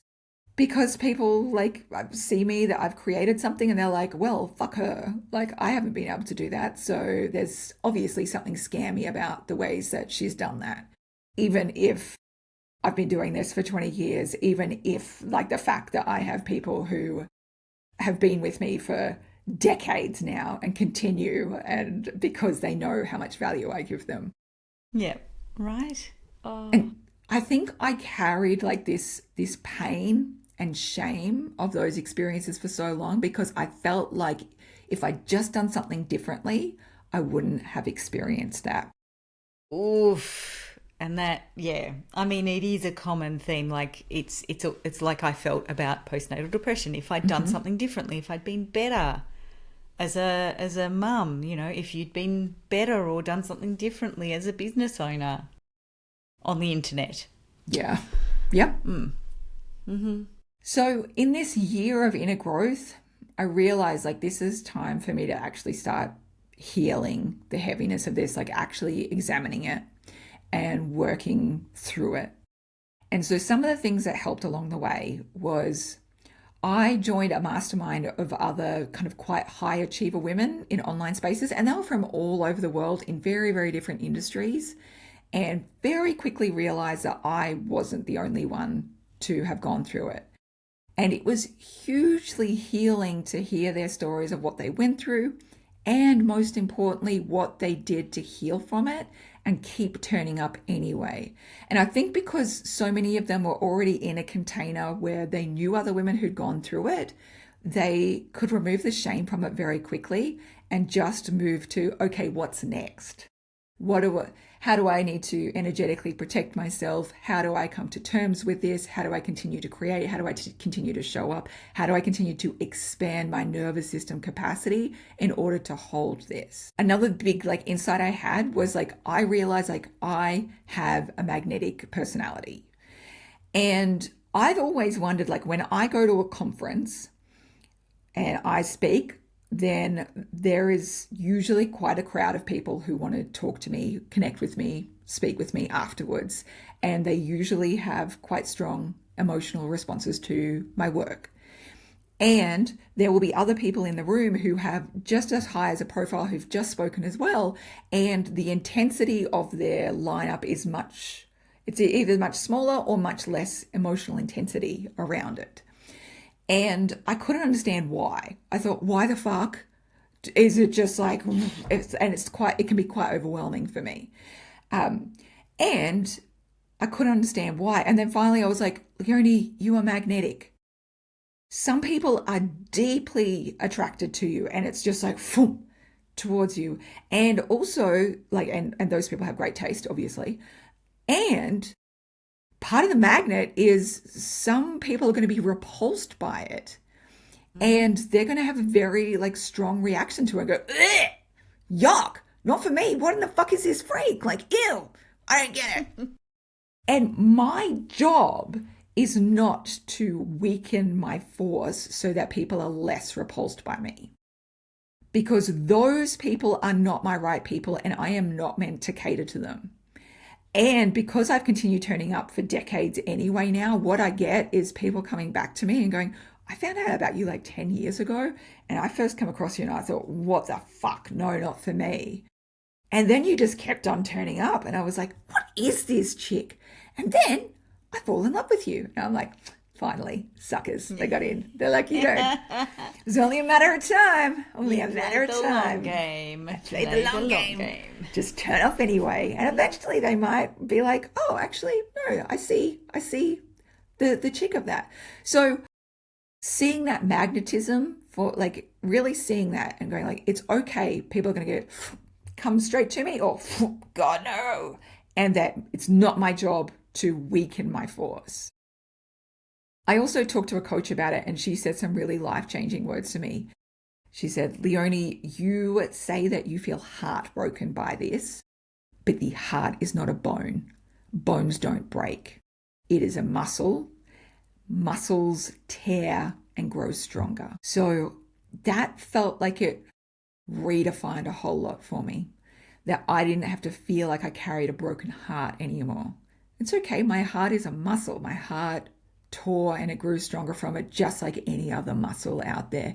And my heart can grow bigger from all of this. And as part of that magnetism too, like when you think about successful, visible women, like I talked about Miley Cyrus and Taylor Swift, I think because they get a lot of projections. But then people like Jacinda Ardern, who was the Prime Minister of New Zealand. If you think about Kamala Harris, if you think about Greta Thunberg or Malala, what if all of those women if they'd received criticism, because hot tip, they've received a whole fuck ton of criticism. Yeah. Oh, yeah. Fuck ton of trolling. And what if they had all donned invisibility cloaks and dimmed their lights a little more so they didn't receive so much trolling and projections and criticism? And the world would be without their gifts, their contributions, their voices, like those change-making ways, and there'd be no cultural progress, no innovation, no creativity, and that would feel fucking sad. And instead of backing away and dimming their light, they have learned how to hold the duality of fame and success, the blessings and the privilege that comes with it, and the enormous challenges, and the challenges that often get disregarded by other people, like, well, they can just fucking deal with it. But it's actually like, they're actually quite extreme, like the levels of security that they would require in order to be safe in the world.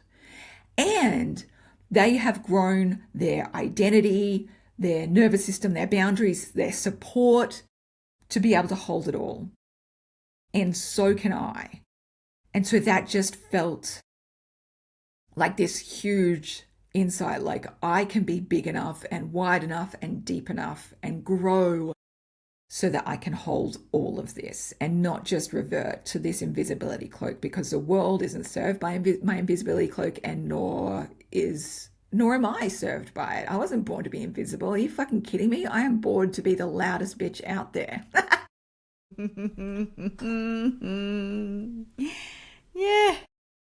Yeah. It'd be boring if you weren't you. I know, right? Could you imagine? Could you imagine? Oh. Not for us, doll. Not for us. Oh. Yeah. What would I have done for all these years for amusement and general kind of shenanigans? God, I actually feel sorry for you thinking about it. It would be like quite boring. Like you would have amused yourself greatly because you're very good at amusing yourself. And you've gotten amused in some way, but yes. Good Lord. This not in quite this charming manner that I have grown accustomed to. Thank you so Thank much. you very much. Thank you so much. I love. Oh, that's so good. Just like this absolute fountain of kind of like color and enthusiasm and rabbit holes and next things I want to talk about and opinions and oh my God. Yeah. And oh my God, look at my dog. He's having a birthday. Like, just, like, yes. I'd have to tell someone else that and they'd be like, oh yeah, that's nice. That's nice. Happy birthday. And meanwhile, I'm like, you tell that dog it's the greatest dog ever. Oh my God. Also, it's Shosta's birthday today, Tam's dog.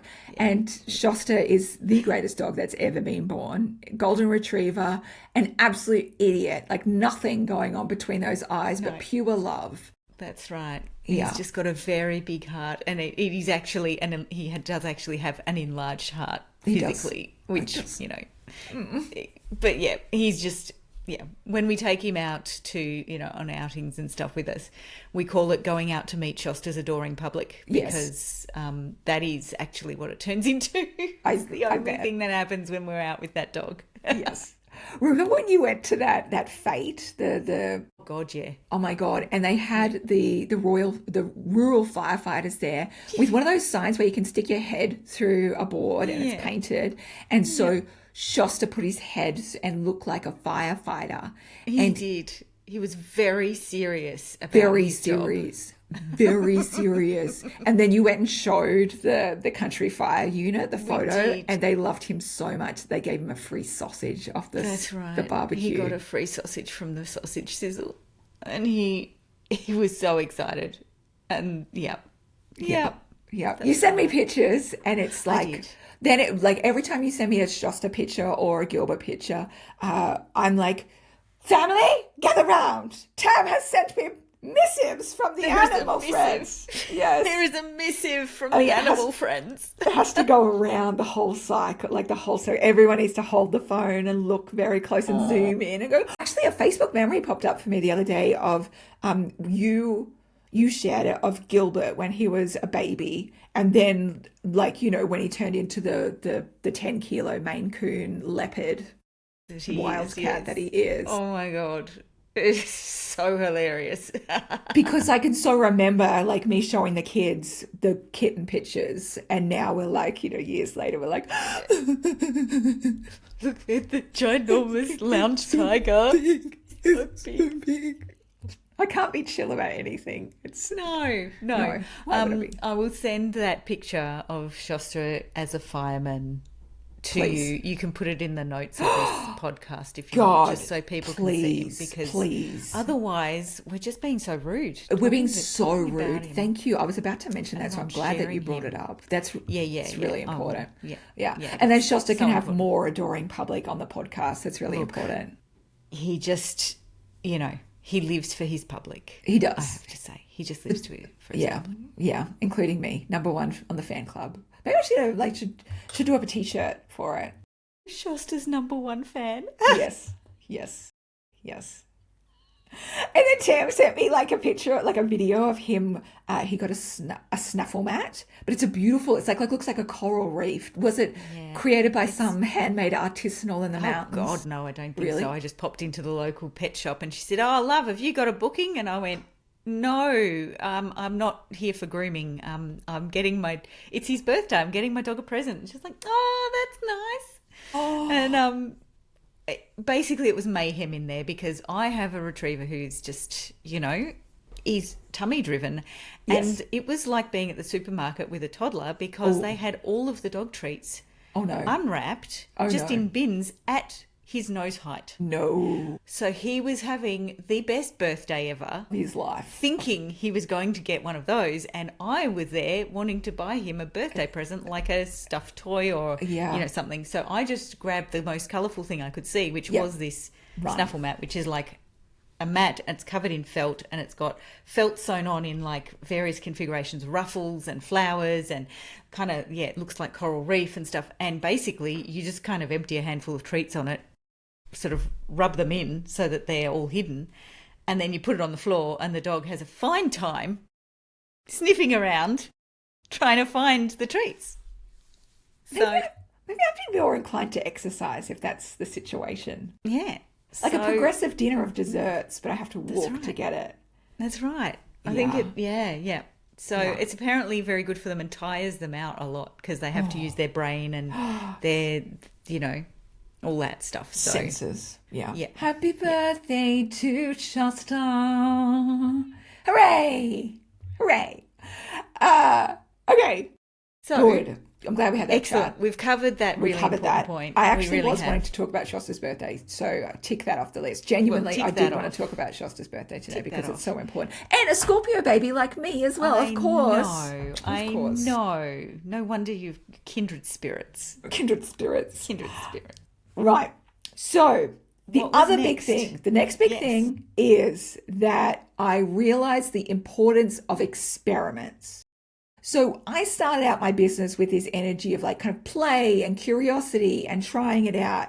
And then I feel like over like decades of running my business, I'd really gotten stuck in this energy of wanting to make sure everything was a success, overthinking it, being risk adverse, trying to come up with the perfect strategy and plan. Like, how fucking boring is that? And it's so not like me, and it's like, ugh, disgusting.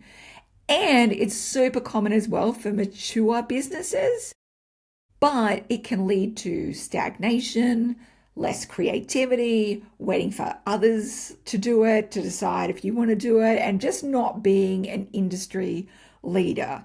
So overthinking it, like, it's fucking boring.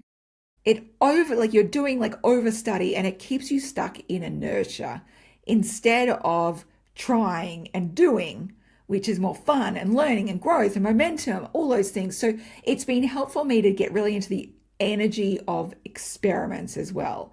And human design note, because actually this week I was in a hippie store with a coaching client from Momentum, and we came across like an Enneagram book, and we're like, oh my God, Enneagram is like, like we have all of these stages of like, when Myers-Briggs was like the big thing. Yeah. Enneagram was big a few years ago, wasn't it? Huge.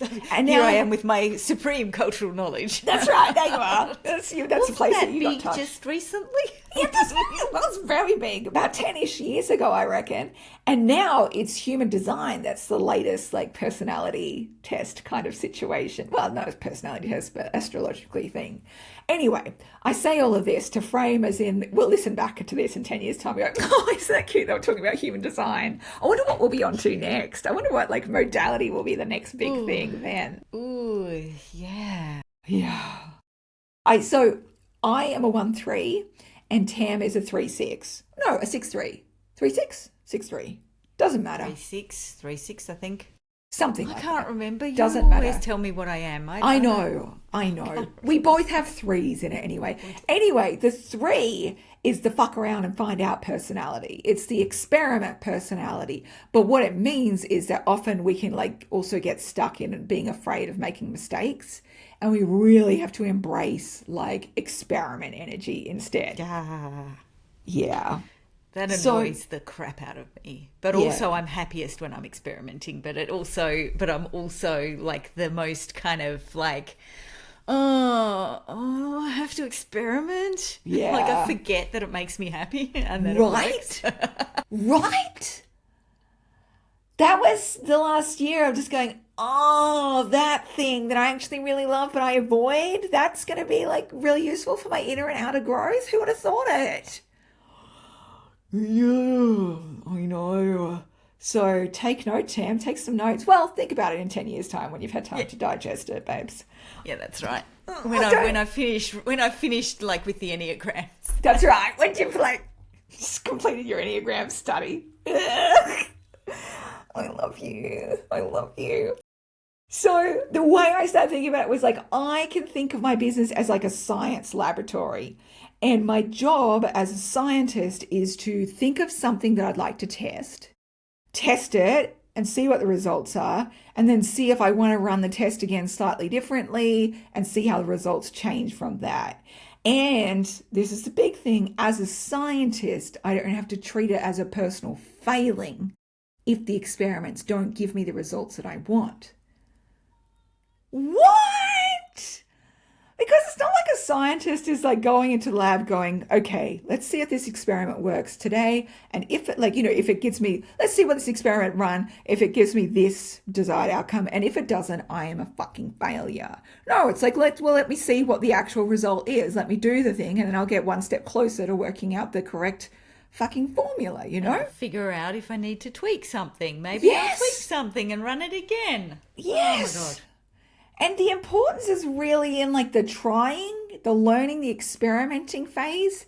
And remembering like Thomas Edison did like 10,000 experiments to create the light bulb.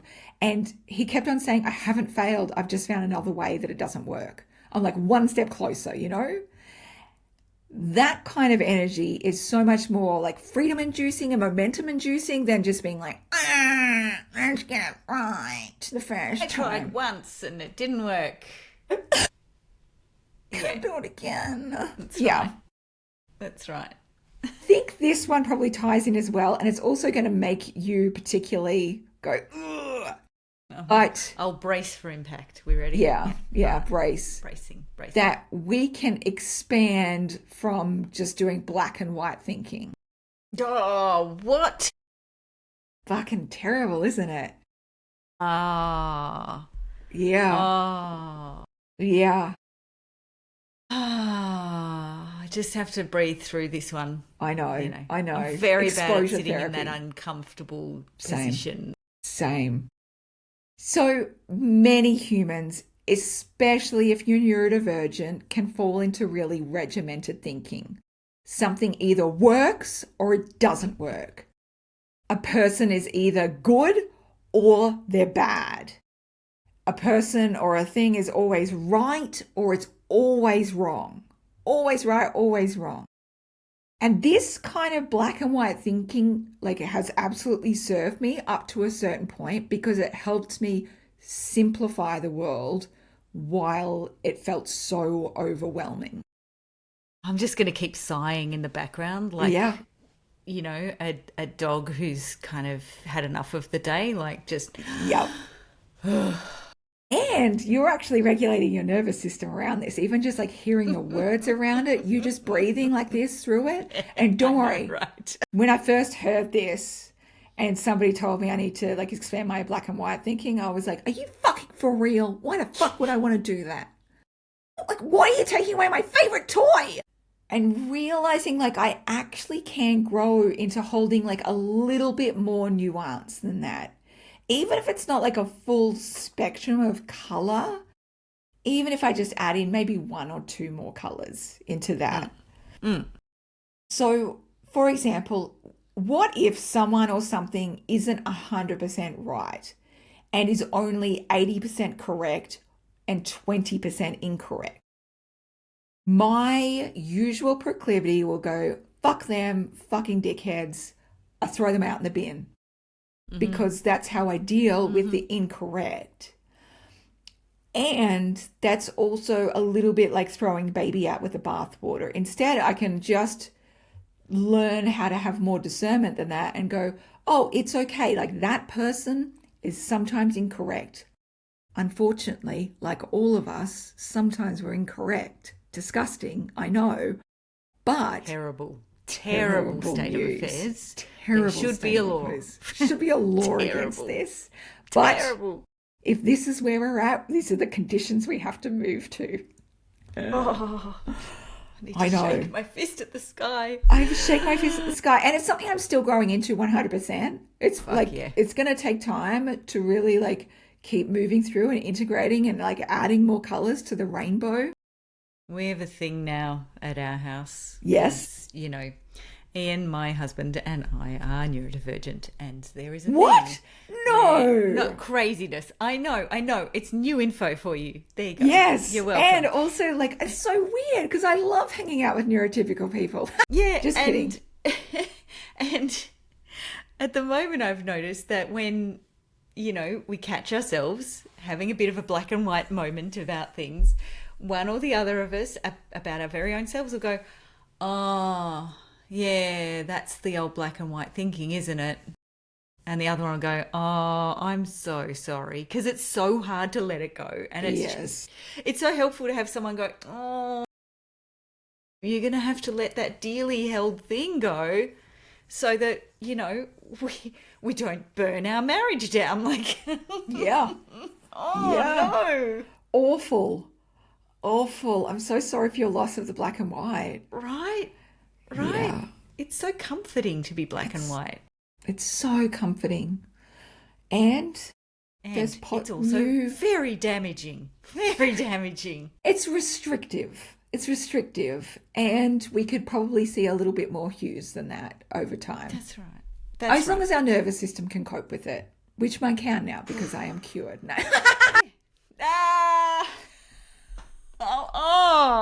I'll be here when that bubble bursts. Yeah, I know, right? I know. Right. No, I'll be right here. I am absolutely available not by cured. message as always. That's right. Thank you, my that- queen.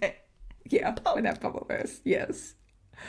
All right. The next big thing that I had to learn was the ways that I wanted to be in right relationship with my coaching clients. And sometimes we get shown what to do by seeing a teacher do the opposite. Sometimes we get taught like the kind of mum we want to be by seeing somebody mother in a way that we don't want to be. And so sometimes it's like in that contrast that we're like, oh, I know, I see and I don't love, not going to do that. And so I got so much clearer in how I want to be in right relationship with the people that I teach and mentor. So I don't want to hold any guru energy. I don't want people to feel beholden to me. I don't want people to feel like I have some kind of special message from the universe that nobody else has. Like, I don't want them to feel like I am in any ways more evolved or better than them. And I want people to know as well that any breakthrough or healing or goal that they attain is because of them. They aren't reliant on me to experience it. The gold is in them. I want them to feel self-empowered completely, not reliant on me for the rest of their lives. In keeping with that, like however long people work with me is perfect. Like in women's circles, we always say merry meet and merry part. And merry meet again whenever the journey takes us. I don't want people to feel beholden to me. They're fully free to choose what's right for them at any point in time, and they're going to have different eras. And I can delight in that and be like so excited for them. Like, yes, you're off. Like you want to go and do this on your own. You want to try this. You want to go like add to like a different teacher. You're going to like go on this other journey. Amazing. I'm so fucking proud of you. And I'm so happy for the time that we spent together. Like, I just feel so grateful for it. And it's like in women's circles work, like you don't know how long you're going to circle with another woman for. But the moments that you do are sacred and profound, and you feel grateful for each moment. I also never ever want to give the illusion that I am perfect or have everything together. Like, just look at my side of the bed. And I want to be clear, like my husband has to walk past my side of the bed to get out of the door. And that man has not once ever said anything to me about the fact that he can't pick his way out the door. He still just finds a pathway through whatever the great journey out the door past my side of the bed. That's just like crazy amounts of shit and like my luggage that I haven't unpacked from like 3 months ago, and the books, the projects, where I've been laying on bed for a creative project, then just slumped it down to the side. Like that is like just like both the outer mess and the inner mess. Like I'm still in process like every other human, and I am not like grown and evolved and like, woo, I've nailed it. What I'm doing is I'm on this path of growth like everybody else on the planet. And then as I learn new things, I'll tell you about it. Amazing. Yeah. What a plan. What a plan. So I want to be able to like just show my full humanness, the human and the divine all at once, just like all of us. And all I really want to be able to do is just humbly offer up what I do know in the hope that it can be of service to others. And if the lessons that I've learned from the journey can like aid others on them, that feels really good and true to me. So that's the kind of energy that I want to impart to people as I work with them. So that feels right to me. And this is kind of like a pigeon pair one, but I realize that I want to be in right relationship with mentors as well, because I saw the ways that I need to grow even more into right relationship when working with my own coaches and mentors, because I can see the ways that I become submissive, where I abdicate my own power and knowledge and experience. And we talked a little bit about this in like the coaching red flags episode. Yeah, I was going to say we covered a lot of that, and it was quite pointy at the time. It felt like it did, because I was still on that learning edge of it. Yeah, and but also, I think it is broadly applicable. Like, it's so often the case where you do, hire a mentor or, go into a coaching relationship and suddenly you're waiting to be told what to do. Yeah. And it's like, oh man, again? Mm-hmm. And like just the ways as well that I can get enmeshed and ungrounded if I'm not really careful. And I still feel like I'm in process of healing this one and integrating it, but it's always like when you notice what needs to heal, that's the first step of the healing journey. As soon as you're like, oh, I see that part. That's Yeah. I see that. I see that part. I see that shadow. That's time to like shed light on that and bring it to the surface. So those are the big things for me that I've learned in the last year. It's been a year since this kind of quest of renewal and reenchantment, and I'm really glad I did. Like, there's just been so much baggage that I've unpacked and let go of. Like, those barnacles have been slowed away. Like, I've reclaimed that wise, intuitive healer part of me. I've been able to grow wings about forgiveness and compassion and seeing that other people are doing the best, and so am I, even when it's shit. Having the courage to kind of birth new work into the world and witness new healing miracles that have come up, and expanding my nervous system, resolving the primitive reflexes. The capacity to hold the duality of everything and discarding that invisibility cloak so that I can be that potent magnet that I am. And I feel so grateful that I've gone on this enormous journey. Oh, and it's been a privilege to witness it too. From whatever vantage point I've had. From the vantage point of messenger. Other, Yeah. I'm so grateful that I get to have you as my like journey partner of just like, oh, and then this. And then also because it's so useful having, a friend and a journey companion for that long, that you can see the patterns for each other as well. So what was it like, your experience, like witnessing that change from the outside? Yeah, I think before we started recording this, I started to say something and you were like, say it at the end. Oh my God. Don't tell me. Yeah, okay. And so I think because we do have that longevity in our friendship, for me, I can see it, that several large strides back, and just see it as part of, and I'm making wave sort of motions with my hands, as part of just this bigger cycle of, waxing and waning. There's the seasonal kind of push and pull, that kind of the going into fallow and sort of going into a different phase and coming out of it. So, there have been phases over time, and, yes, I was in your world and reading you from, the beginning days. I wasn't on the message boards. I was on other message boards, No, I wasn't on the ones you were on. But very soon after that, there was Vintage Leonie who was Goddess Leonie, and there was, Goddess Circle, and that's when I joined in and joined and stuff. So there was that very, connected spiritual self in there doing things. And then, sort of the growth from there, it's not, oh yeah, well, I just learned some business stuff. It's actually, no, I grew in these ways and became more visible. And so there was that. And then there was the descent back into, I'm not as visible. And, and so that becomes that journey down into the underworld, if you really want to go through the whole kind of, mythical, legendary type stuff. It's like, Yes, no, we're going to journey back to the underworld, where I have to deal with trolls and that kind of journey. And then there's the coming out of that again. And so it really, I do see it as this beautiful cycle, and it's kind of that spiraling up where you feel like you've come back around to the same spot, but really you've actually gone up the spiral. So you're back, you can see the same stuff, but you are actually different because you've grown and expanded in those ways. So, yeah.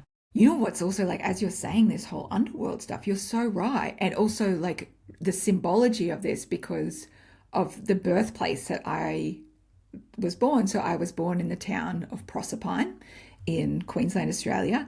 Proserpine is the only place on earth that is named after the goddess Persephone, who is, of course, the goddess of spring and fertility and creations, but who lives 6 months in the underworld. That's right. And the way that I like to consider it is like, for me, And also, I just think this is hotter. But I feel like Hades is her lover, not the guy who kidnaps her. It's more like oh no, I'm into this. And so let me go into the underworld and experience that and then come back out again. Oh my God, I just didn't even think of that cycle in that way. And you're right, that underworld experience. Yeah. So it just, yeah. It's been a good one. It fits nicely. It fits very nicely with the narrative, It does. It's amazing, really. Love it. I love the narrative, darling. I love it. Thank you for witnessing me and being with me through all of that. And also whenever I've come to you and gone, I'm so into this, like the next rabbit hole, the next thing, the fact that you're just like, yes, tell me everything.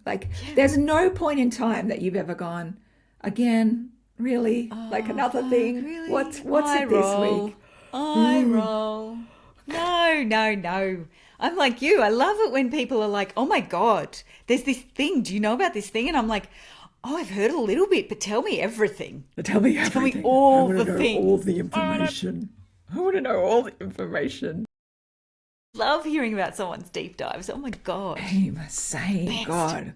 God, it really jizzes me right up. All right. Well, Okay. I think this was a really solid podcast, our longest one yet. And I think it needed to be because there was some really big, deep things that we need to talk about. Oh, 100%.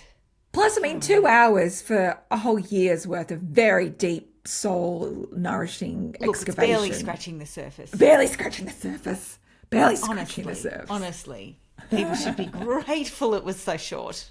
It was concise. It was actually as efficient as we could have made it.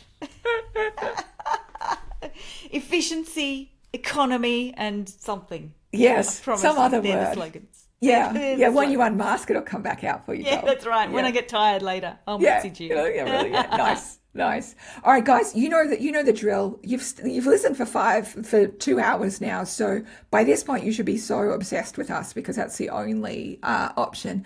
And therefore, what our humble request is: would you be able to please give us a 5-star rating on wherever you listen to this? Give us a like, give us a subscribe. Really, really appreciate it. And please tell somebody about this podcast that you think needs it, because we're really excited to keep doing these deep discussions into really big stuff.